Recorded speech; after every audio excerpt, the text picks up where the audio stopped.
Silicon city ಬೆಂಗಳೂರಿನಲ್ಲಿ ರಸ್ತೆ ಗುಂಡಿಗೆ ಇನ್ನೆಷ್ಟು ಬಲಿ ಬೇಕೋ ಗೊತ್ತಿಲ್ಲ. ರಸ್ತೆ ಗುಂಡಿಗೆ ಬಿದ್ದು ಮತ್ತೊಬ್ಬ ಬೈಕ್ ಸವಾರ ಗಾಯಗೊಂಡಿರುವಂತಹ ಘಟನೆ ಬನ್ನೇರುಘಟ್ಟ ರಸ್ತೆಯ ವೇಗಾ ಸಿಟಿ ಮಾಲ್ ಬಳಿ ನಡೆದಿದೆ.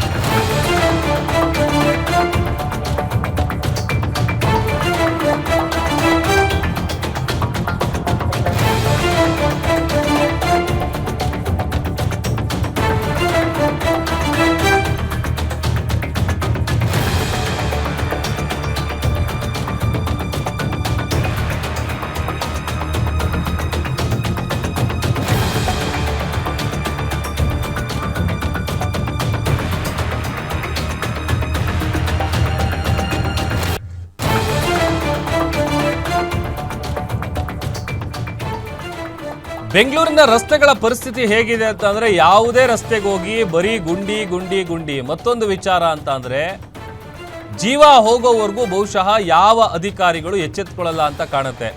ನೋಡಿ, ಗುಂಡಿಗೆ ಬಿದ್ದು ಬೈಕ್ ಸವಾರ ಗಾಯಗೊಂಡಿರುವಂತಹ ಘಟನೆ ಬನ್ನೇರುಘಟ್ಟ ರಸ್ತೆಯ ವೇಗಾ ಸಿಟಿ ಮಾಲ್ ಬಳಿ ನಡೆದಿದೆ. ಬನ್ನೇರುಘಟ್ಟ ರಸ್ತೆಯಲ್ಲಿ ನೂರಾರು ಗುಂಡಿಗಳಿದೆ.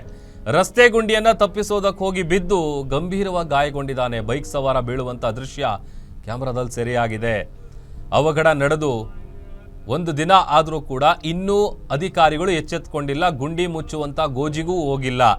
ಜನರ ಜೀವ ಹೋಗೋವರೆಗೂ ಕೂಡ ಅಧಿಕಾರಿಗಳು ಮುಚ್ಚಲ್ವಾ ಅಂತ ಜನ ಪ್ರಶ್ನೆ ಮಾಡ್ತಾ ಇದ್ದಾರೆ. ದೃಶ್ಯದಲ್ಲಿ ಗಮನಿಸ್ತಾ ಇದ್ರು, ಒಂದು ಎರಡು ಗುಂಡಿನ ಆತ ಹೇಗೋ ಅವಾಯ್ಡ್ ಮಾಡ್ತಾನೆ, ಬಟ್ ಇನ್ನೊಂದು ಗುಂಡಿಲಿ ಗಾಡಿ ಸಿಗಾಕೊಳ್ಳುತ್ತೆ. ಬಿದ್ದಂತ ಆ ಬೈಕ್ ಸವಾರ ಗಂಭೀರವಾಗಿ ಗಾಯಗೊಂಡಿದ್ದಾನೆ. ನೋಡಿ ಹೇಗೆ ಬೀಳ್ತಾನೆ ಅಂತ. ಅದೃಷ್ಟವಶಾತ್ ಅಲ್ಲಿ ಪಕ್ಕದಲ್ಲಿ ಆಟೋ ಹೋಗ್ತಾ ಇತ್ತು. ಬೇರೆ ಯಾವುದನ್ನ ಹೆವಿ ವೆಹಿಕಲ್ ಏನಾದರೂ ಲಾರಿನೋ ಬಸ್ಸೋ ಏನಾದರೂ ಹೋಗ್ತಾ ಇದ್ರೆ ಜೀವ ಹೋಗಿದ್ದಿದ್ರೆ ಏನು ಕತೆ, ಯಾರನ್ನು ಪ್ರಶ್ನೆ ಮಾಡಬೇಕು? ಈ ಥರ ಕೇವಲ ಇದೊಂದು ಭಾಗದಲ್ಲಿ ಅಷ್ಟೇ ಅಲ್ಲ, ಆಲ್ಮೋಸ್ಟ್ ಈ ರೋಡಲ್ಲಿ ಓಡಾಡುವಂಥವ್ರು ಅದೆಷ್ಟೋ ಜನ ಬೀಳ್ತಾರೆ, ಹೇಳ್ತಾರೆ, ಮತ್ತೆ ಹೋಗ್ತಾರೆ.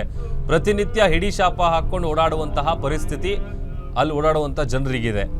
ಆಮೇಲೆ ಇಷ್ಟೆಲ್ಲ ಆಗ್ತಾ ಇದ್ರು, ಗುಂಡಿಗಳ ಸದ್ದು ಮಾಡ್ತಾ ಇದ್ರು ಕೂಡ ಸಂಬಂಧಪಟ್ಟಂಥ ಅಧಿಕಾರಿಗಳು ಗುಂಡಿ ಮುಚ್ಚೋದಕ್ಕೆ ಯಾವುದೇ ರೀತಿಯಾದಂಥ ಕ್ರಮಗಳನ್ನು ತೆಗೆದುಕೊಳ್ತಾ ಇಲ್ಲ. ಅದರ ಗೋಜಿಗೂ ಕೂಡ ಹೋಗ್ತಾ ಇಲ್ಲ. ಬಹುಶಃ ಯಾರ್ದಾದ್ರೂ ಜೀವ ಹೋಗಬೇಕು, ಆಗ ಅಧಿಕಾರಿಗಳು ಎಚ್ಚೆತ್ತುಕೊಳ್ತಾರೋ ಏನೋ ಗೊತ್ತಿಲ್ಲ.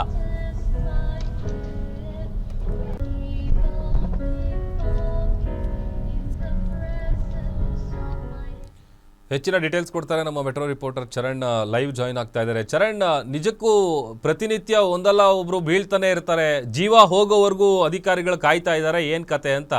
ಯಾವ ಮುಕ್ತಿ? ಎಸ್ ಪ್ರಭು, ಬೆಂಗಳೂರಿನ ನಗರದ ಗಲ್ಲಿಗಳಲ್ಲೂ ಮುಖ್ಯ ರಸ್ತೆಗಳಿಗೂ ಗುಂಡಿಗಳಿಗೆ ಮುಕ್ತಿ ಇಲ್ಲ ಅನ್ನುವಂತಹ ಪರಿಸ್ಥಿತಿ ನಿರ್ಮಾಣ ಆಗಿರುವಂತದ್ದು. ಒಂದು ಕಡೆಯಲ್ಲಿ ಗುಂಡಿಗಳ ವಿರುದ್ಧ ಸಾರ್ವಜನಿಕರು ಸಿರಿದೆದ್ದಿದ್ದಾರೆ, ಮತ್ತೊಂದು ಕಡೆ ಸರ್ಕಾರ ಜಿಬಿಎಗೆ ಗುಂಡಿ ಮುಚ್ಚಲಿಕ್ಕೆ ಗಡುವನ್ನ ಕೂಡ ನೀಡಿದೆ. ಆದ್ರೆ ಈ ಒಂದು ಗುಂಡಿಗಳಿಗೆ ಸಂಪೂರ್ಣವಾಗಿ ಮುಕ್ತಿ ನೀಡುವಂತಹ ಕೆಲಸಗಳು ಆಗ್ತಾ ಇಲ್ಲ.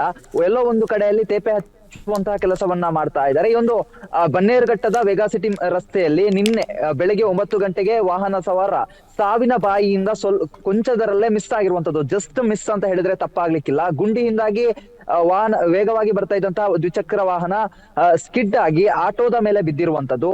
ಎಲ್ಲೋ ಒಂದು ಕಡೆ ಸ್ವಲ್ಪ ಎಡವಿದ್ರು ಕೂಡ, ಅಥವಾ ಆಟೋ ಒಂದು 10 ಮೀಟರ್ನಷ್ಟು ದೂರದಲ್ಲಿದ್ರು ಕೂಡ ನೇರವಾಗಿ ದ್ವಿಚಕ್ರ ವಾಹನ ಆ ಆಟೋದ ಚಕ್ರದ ಕೆಳಗೆ ಬೀಳ್ತಾ ಇತ್ತು, ಅಥವಾ ಗಂಭೀರವಾಗಿ ತಲೆಗೆ ಗಾಯ ಆಗ್ತಾ ಇತ್ತು. ಸದ್ಯ ಈಗ ಆ ಒಂದು ಸವಾರ ಏನಿದ್ದಾನೆ, ಆ ಒಂದು ಸವಾರನ ಕೈಗೆ ಮತ್ತೆ ಕಾಲಿನ ಭಾಗಗಳಿಗೆ ಕೂಡ ಗಂಭೀರ ಗಾಯ ಆಗಿರುವಂತದ್ದು. ಖಾಸಗಿ ಆಸ್ಪತ್ರೆಯಲ್ಲಿ ಕೂಡ ಚಿಕಿತ್ಸೆಯನ್ನ ಪಡೆದುಕೊಳ್ತಾ ಇರುವಂತದ್ದು. ಈ ರೀತಿಯಾದಂತಹ ಘಟನೆಗಳು ದಿನನಿತ್ಯ ಬೆಂಗಳೂರಿನಲ್ಲಿ ಬೆಳಕಿಗೆ ಬರ್ತಾ ಇದೆ. ಆದ್ರೆ ಎಲ್ಲೋ ಒಂದು ಕಡೆಯಲ್ಲಿ ಈ ಗುಂಡಿಗಳನ್ನ ಮುಚ್ಚಬೇಕಾದಂತಹ ಅಧಿಕಾರಿಗಳೇನಿದ್ದಾರೆ, ಅವರು ಎಲ್ಲೋ ನಿದ್ದೆಗೆ ಜಾರಿದ್ದಾರಾ ಅನ್ನುವಂತಹ ಪ್ರಶ್ನೆಗಳು ಕೂಡ ಮೂಡ್ತಾ ಇದೆ. ಯಾಕಂತ ಹೇಳಿದ್ರೆ ಬೆಂಗಳೂರಿನ ಪ್ರತಿಯೊಂದು ರಸ್ತೆಯಲ್ಲೂ ಕೂಡ ಗುಂಡಿಗಳು ತಾಂಡವ ಆಡ್ತಾ ಇದೆ. ವಾಹನ ಸವಾರರು ದಿನನಿತ್ಯ ಜೀವವನ್ನ ಕೈಯಲ್ಲಿ ಹಿಡಿದು ಓಡಾಡುವಂತಹ ಸ್ಥಿತಿ ನಿರ್ಮಾಣ ಆಗಿರುವಂತದ್ದು. ಇಂತಹ ಪರಿಸ್ಥಿತಿಯಲ್ಲಿ ಬೆಂಗಳೂರಿನಲ್ಲಿ ಒಂದು ಕಡೆಯಲ್ಲಿ ಈ ಹಿಂದೆ ಒಂದಿಷ್ಟು ಕಂಪನಿಗಳು ಬೆಂಗಳೂರನ್ನ ಬಿಟ್ಟು ಹೋಗ್ತೀವಿ ಅನ್ನುವಂತಹ ಮಾತನಾಡಿತ್ತು.